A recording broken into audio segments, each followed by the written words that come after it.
Seconde épître de Paul aux Corinthiens, chapitre 1er. Paul, apôtre de Jésus-Christ par la volonté de Dieu, et le frère Timothée, à l'Église de Dieu qui est à Corinthe, et à tous les saints qui sont dans l'Achaïe.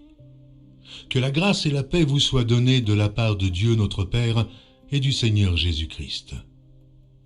Béni soit Dieu, le Père de notre Seigneur Jésus-Christ, le Père des miséricordes et le Dieu de toute consolation, qui nous console dans toutes nos afflictions, afin que, par la consolation dont nous sommes l'objet de la part de Dieu, nous puissions consoler ceux qui se trouvent dans quelques afflictions. Car de même que les souffrances de Christ abondent en nous, de même notre consolation abonde par Christ. Si nous sommes affligés, c'est pour votre consolation et pour votre salut. Si nous sommes consolés, c'est pour votre consolation, qui se réalise par la patience à supporter les mêmes souffrances que nous endurons.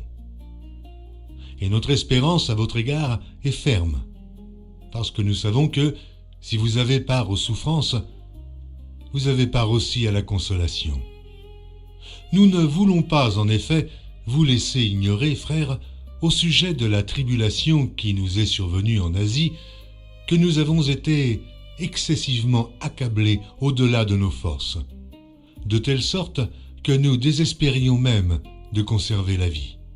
Et nous regardions comme certain notre arrêt de mort, afin de ne pas placer notre confiance en nous-mêmes, mais de la placer en Dieu, qui ressuscite les morts. C'est lui qui nous a délivrés et qui nous délivrera d'une telle mort.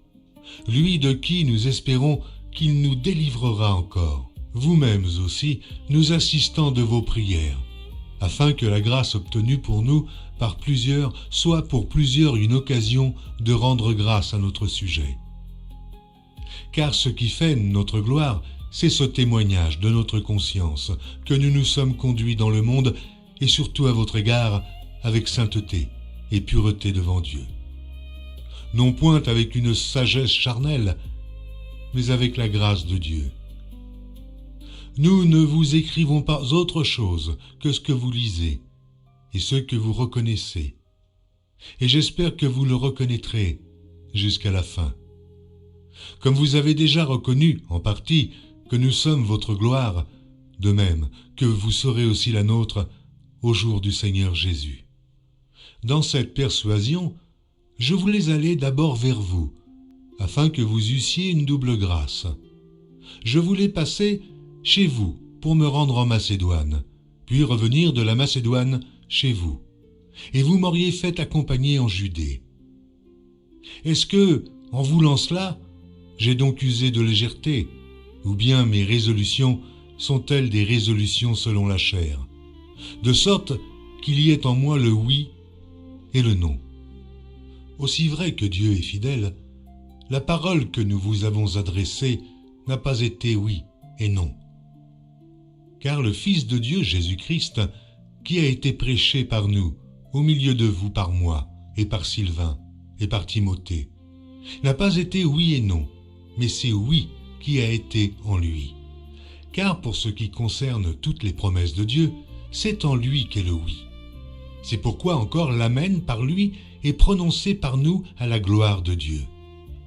En celui qui nous a fermis avec vous en Christ, et qui nous a oints, c'est Dieu, lequel nous a aussi marqués d'un sceau et a mis dans nos cœurs les arts de l'esprit. Or, je prends Dieu à témoin sur mon âme, que c'est pour vous épargner que je ne suis plus allé à Corinthe. Non pas que nous dominions sur votre foi, mais nous contribuons à votre joie, car vous êtes fermes dans la foi. Seconde épître de Paul aux Corinthiens, chapitre 2. Je résolus donc en moi-même de ne pas retourner chez vous dans la tristesse. Car si je vous attriste, qui peut me réjouir, sinon celui qui est attristé par moi?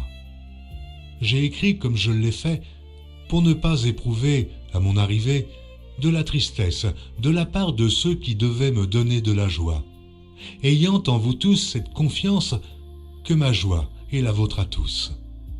C'est dans une grande affliction, le cœur angoissé, et avec beaucoup de larmes que je vous ai écrit, non pas afin que vous fussiez attristés, mais afin que vous connussiez l'amour extrême que j'ai pour vous. Si quelqu'un a été une cause de tristesse, ce n'est pas moi qui l'a attristé, c'est vous tous, du moins en partie, pour ne rien exagérer. Il suffit pour cet homme du châtiment qui lui a été infligé par le plus grand nombre, en sorte que vous devez bien plutôt lui pardonner et le consoler, de peur qu'il ne soit accablé par une tristesse excessive. Je vous exhorte donc à faire acte de charité envers lui. Car je vous ai écrit aussi dans le but de connaître, en vous mettant à l'épreuve, si vous êtes obéissants en toutes choses. Or, à qui vous pardonnez, je pardonne aussi. Et ce que j'ai pardonné, si j'ai pardonné quelque chose, c'est à cause de vous, en présence de Christ, afin de ne pas laisser à Satan l'avantage sur nous, car nous n'ignorons pas ses desseins. Au reste, lorsque je fus arrivé à Troas pour l'évangile de Christ, quoique le Seigneur m'y eût ouvert une porte, je n'eus point de repos d'esprit, parce que je ne trouvais pas Tite, mon frère. C'est pourquoi, ayant pris congé d'eux, je partis pour la Macédoine. Grâce soit rendue à Dieu, qui nous fait toujours triompher en Christ et qui répand pour nous, en tout lieu, l'odeur de sa connaissance.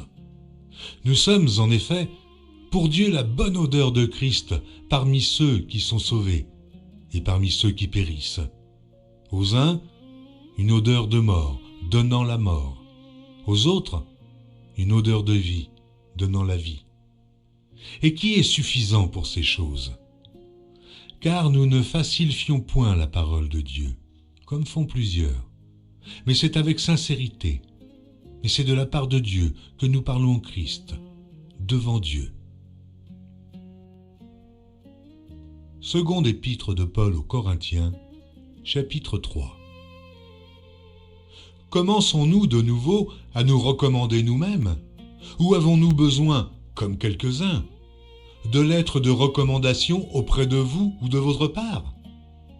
C'est vous qui êtes notre lettre, écrite dans nos cœurs, connue et lue de tous les hommes.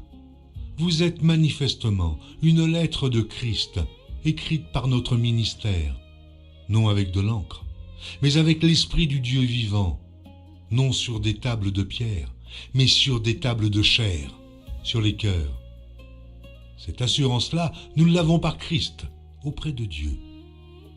Ce n'est pas à dire que nous soyons, par nous-mêmes, capables de concevoir quelque chose comme venant de nous-mêmes. Notre capacité, au contraire, vient de Dieu.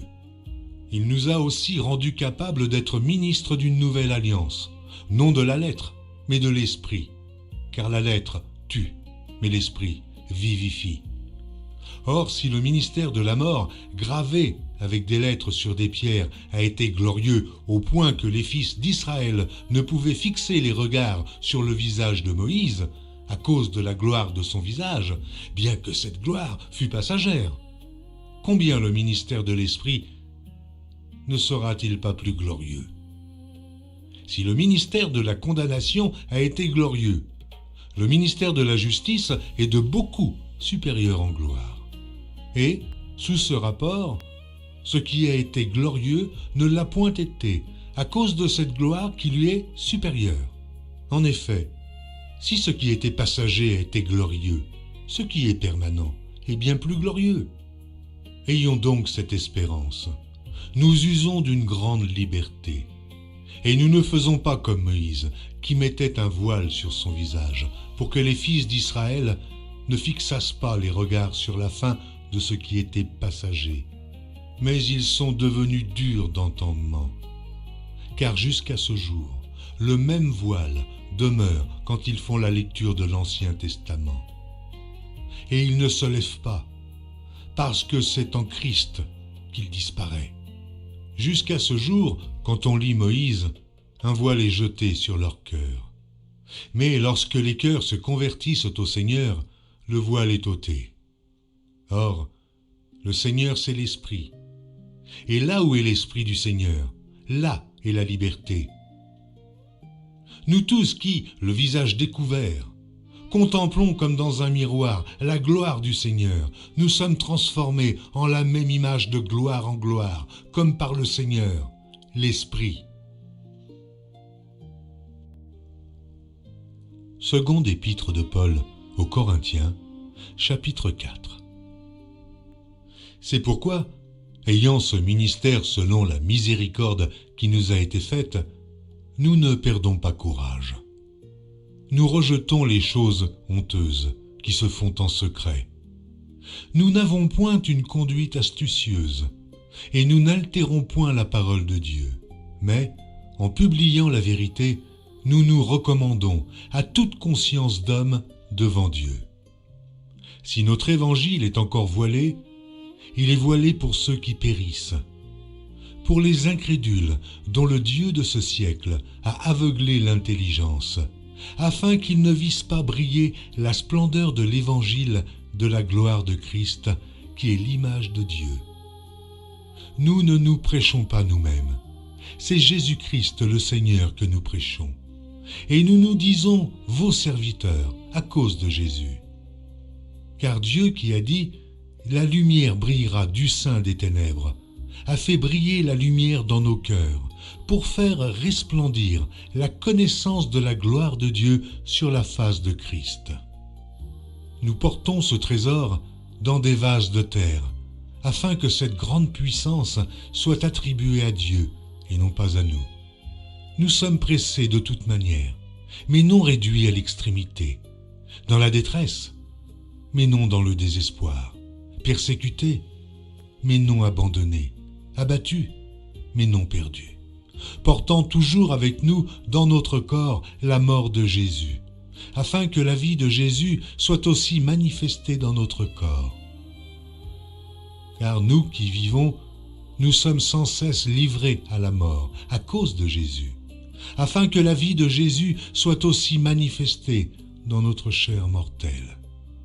Ainsi, la mort agit en nous, et la vie agit en vous. Et, comme nous n'avons pas le même esprit de foi qui est exprimé dans cette parole de l'Écriture, j'ai cru, c'est pourquoi j'ai parlé.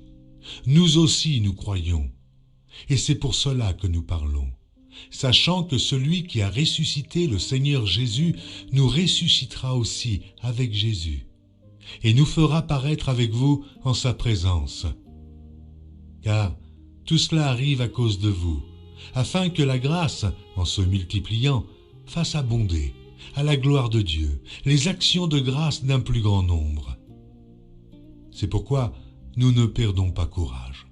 Et lors même que notre homme extérieur se détruit, notre homme intérieur se renouvelle de jour en jour.